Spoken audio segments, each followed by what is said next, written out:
Assalamualaikum warahmatullahi wabarakatuh. Saya Kasih Juandani dan rekan saya Gilang. Assalamualaikum warahmatullahi wabarakatuh. Perkenalkan, nama saya Gilang Yuliandri, kelas B peternakan. Kami di sini akan menjelaskan materi tentang hormon apa saja yang berperan pada proses melahirkan, penanganan saat melahirkan, dan pasca melahirkan. Jadi materi yang pertama di sini saya akan membahas hormon apa saja yang berperan saat proses melahirkan pada ternak. Yang pertama yaitu hormon estrogen. Bersama hormon yang lain, estrogen meningkat menjelang kelahiran. Hormon ini bekerja merangsang kelenjar mamae dan menyebabkan kontraksi pada rahim.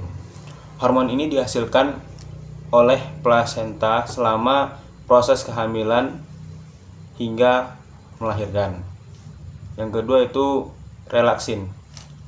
Hormon ini berfungsi melunakkan serviks dan jalan lahir hingga siap untuk dilalui oleh pedet. Hormon ini diproduksi oleh korpus luteum, bagian tepi rahim. Hormon ini sangat berperan dalam percepatan proses kelahiran. Yang ketiga itu oksitoksin. Hormon ini banyak diproduksi menjelang kelahiran. Oksitoksin menyebabkan kontraksi otot-otot polos pada uterus yang berfungsi untuk melancarkan proses kelahiran. Selain itu, hormon oksitoksin bertugas menyiapkan kolostrum dengan membuka saluran air susu pada alveolus keputing ambing. Yang keempat yaitu hormon prolaktin. Hormon ini dihasilkan oleh kelenjar hipofise anterior, yaitu bertugas menstimulasi pertumbuhan alveolus. Pengeluaran hormon ini dipicu oleh estrogen. Pada akhir kehamilan, itu prolaktin ini bertugas memproduksi air susu untuk pedet yang telah dilahirkan. Yang kelima yaitu hormon prostaglandin. Prostaglandin ini bekerja membantu oksitosin dan estrogen dalam merangsang aktivitas otot polos. Hormon ini dihasilkan oleh rahim dan diproduksi pada akhir kehamilan. Itu hormon-hormon yang bekerja pada proses ternak atau sapi saat proses melahirkan. Selanjutnya akan dilanjutkan oleh Gilang.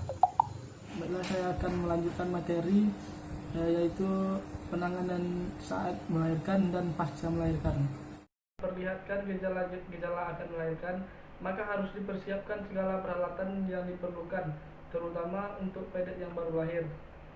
Di samping itu, beberapa persiapan yang perlu dilakukan antara lain: yang pertama, untuk induk sapi yang akan melahirkan perlu ditempatkan pada kandang beranak yang bersih dan kering.